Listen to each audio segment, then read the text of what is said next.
Hello friends, कैसे हैं आप सब। आशा करता हूं कि आप अच्छे से ट्रेडिंग कर रहे होंगे।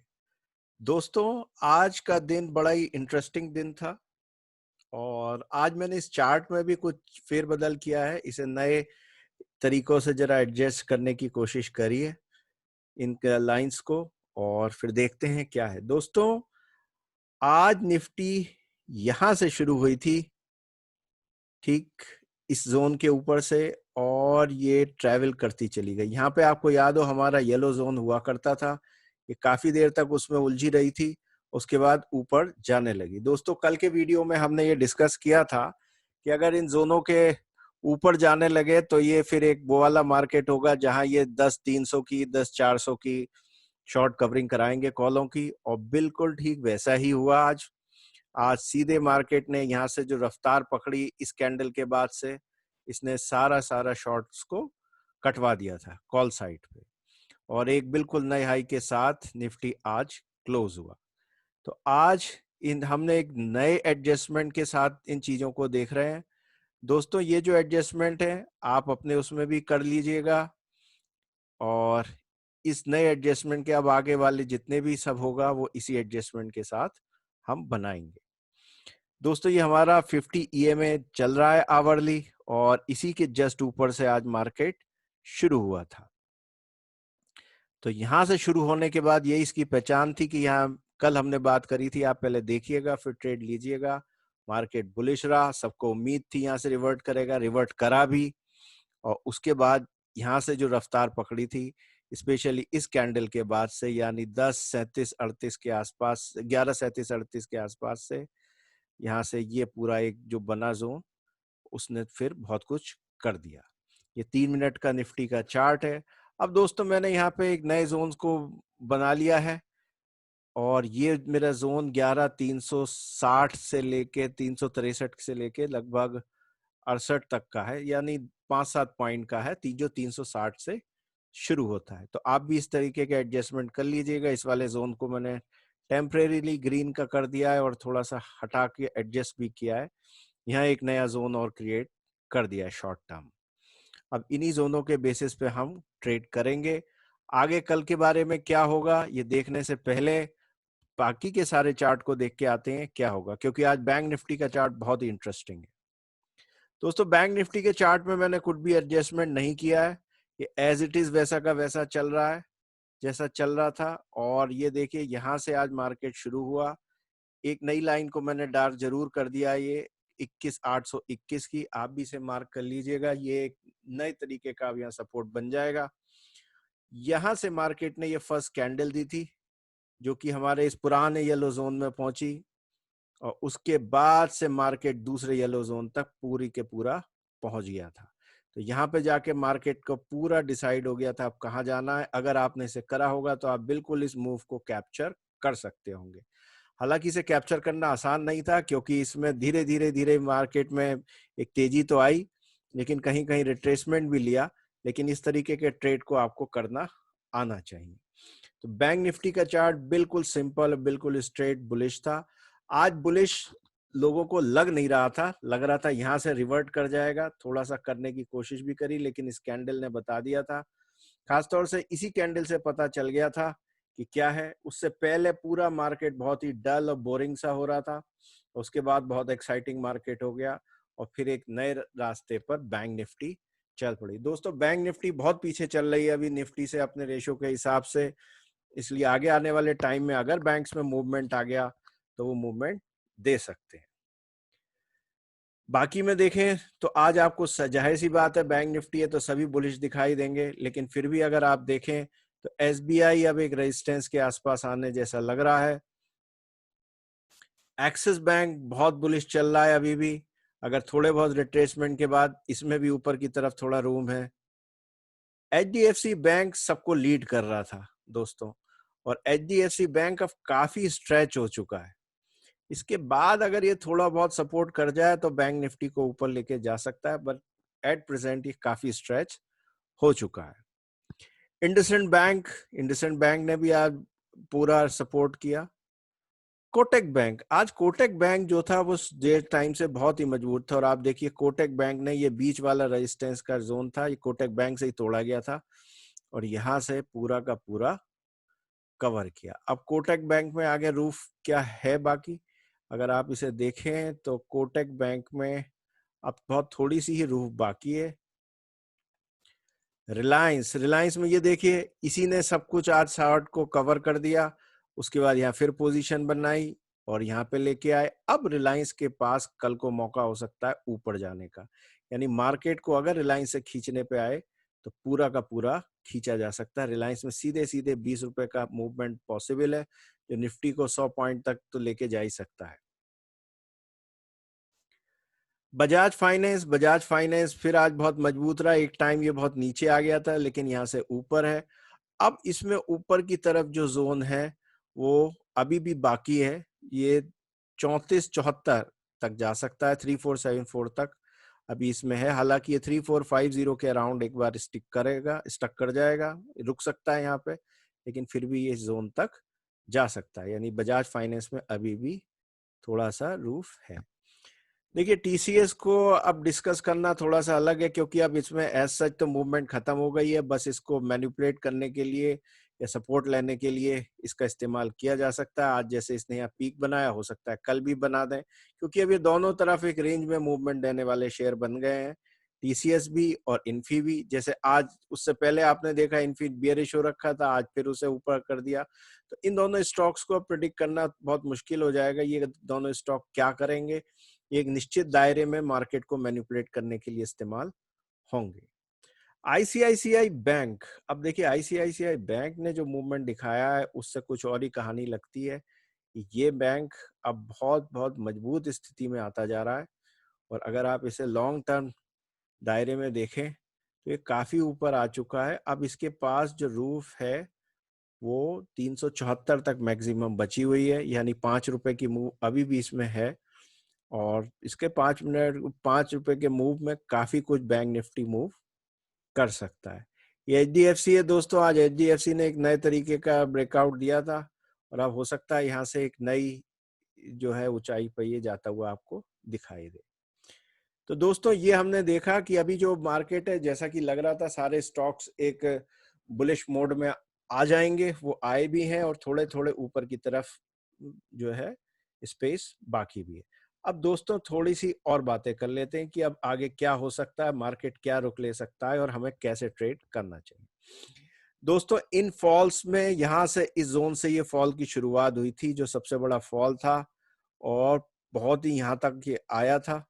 उसके बाद देखिए आज निफ्टी उससे भी ऊपर कहीं पहुंच गई, यानी जितना इन फॉलो में आया था उससे ऊपर चला गया, यानी इस स्पेस में जो कुछ भी हुआ वो ऊपर की डायरेक्शन के लिए क्रिएट किया गया, और इसमें इतना फोर्स जनरेट नहीं हो पाया कि ये बिल्कुल नीचे की तरफ हो, यानी मार्केट अभी भी नीचे आने के मूड में नहीं लग रहा। इसका मतलब क्या हो सकता है और ऐसा क्यों है?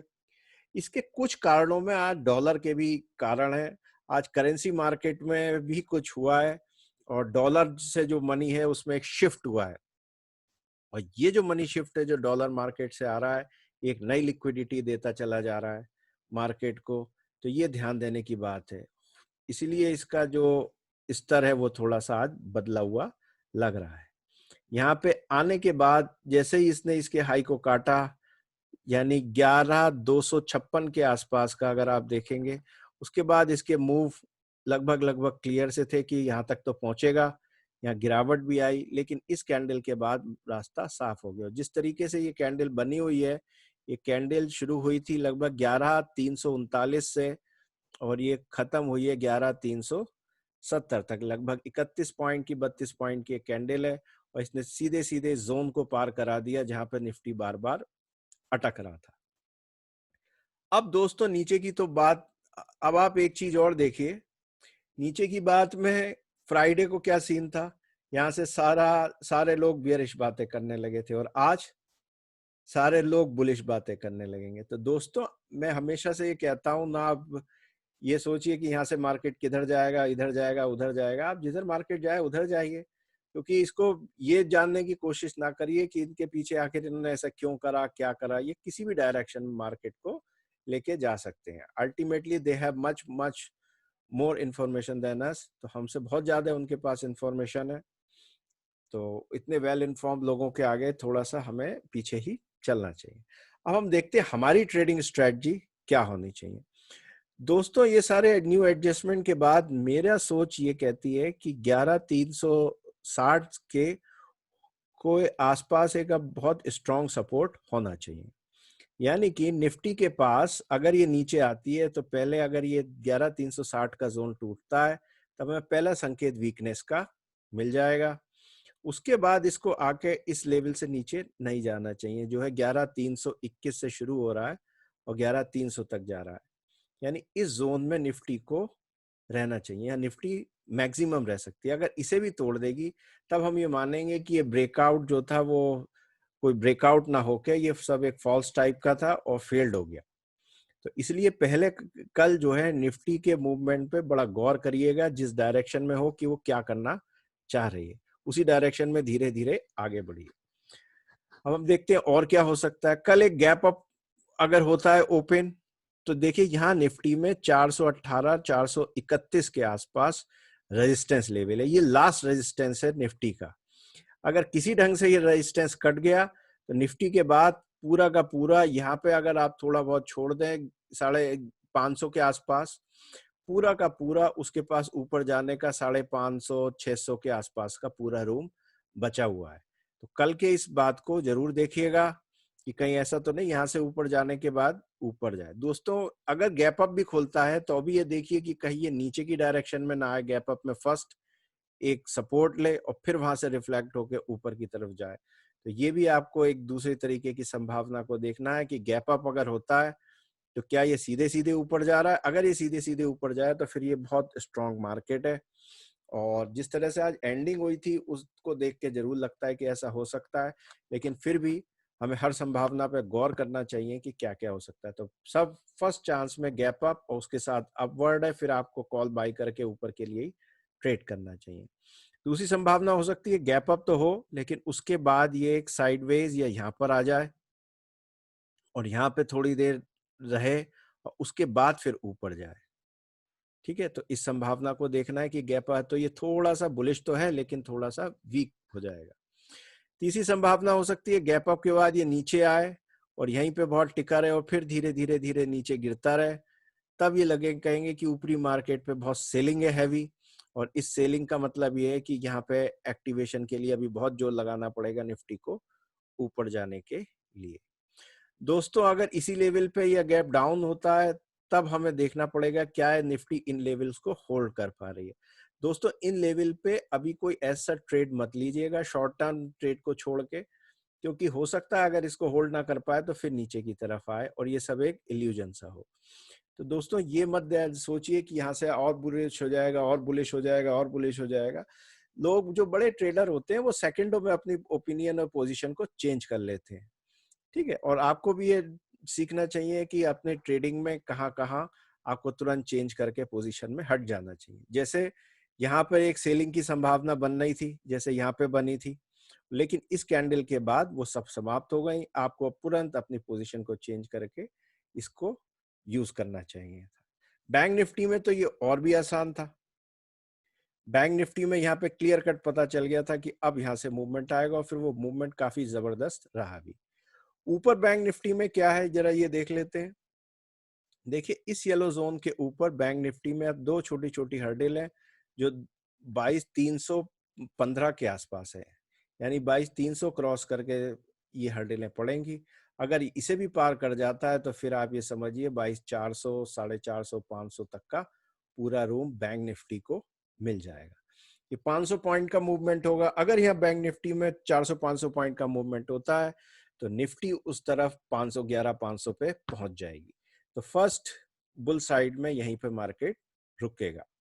अगर इसे भी क्रॉस कर देता है तब फिर आगे की बहुत बड़ी रेंज खुल जाएगी जो 22,600 22,700 और 23,000 तक के लिए जाती है। तो इतनी दूर सोचना अभी हमारे लिए ठीक नहीं है।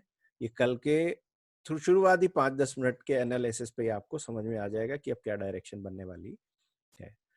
अगर यहाँ से बैंक निफ्टी नीचे गिर जाती है तब फिर एक नई समस्या शुरू हो जाएगी, क्योंकि जब तक निफ्टी 21,900 के ऊपर चल रही है तब तक जो है निफ्टी मजबूती है, बैंक निफ्टी मजबूती है, और इसके नीचे टूटने पर ही कुछ होगा।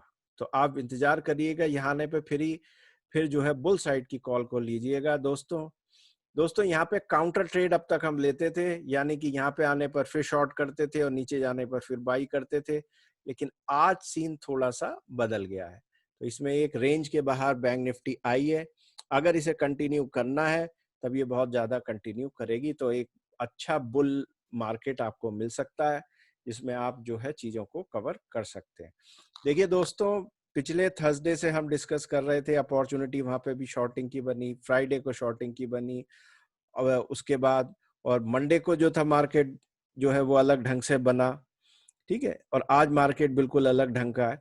तो देखिए हर दिन कुछ ना कुछ अपॉर्चुनिटी बनती रहती है, कोई सी अपॉर्चुनिटी अगर मिस हो गई तो कोई ऐसी बात नहीं, आगे फिर आएंगे। अभी देखिएगा इस मार्केट में और बहुत अपॉर्चुनिटी बनती रहेंगी, आप उसके हिसाब से ट्रेड करें। तो दोस्तों ये 5-6 संभावनाएं हैं और इनको आप थोड़ा सा अपने हिसाब से एनालाइज करिए कि चीजों को क्या करना है।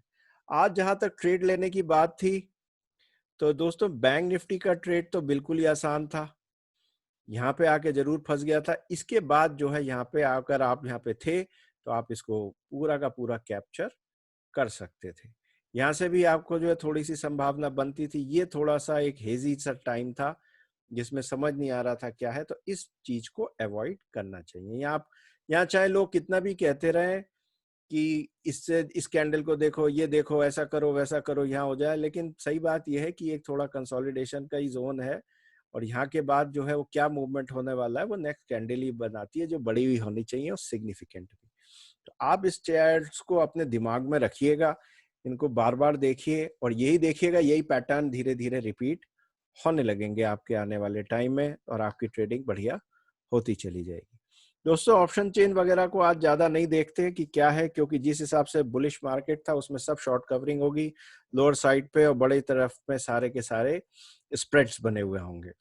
इस समय कोई स्ट्रैडल भी नहीं लिखता है, क्योंकि इस समय स्ट्रैडल लिखना थोड़ा खतरनाक है। मार्केट को थोड़ा साइडवेज होने पर स्ट्रैडल लिखा जाता है।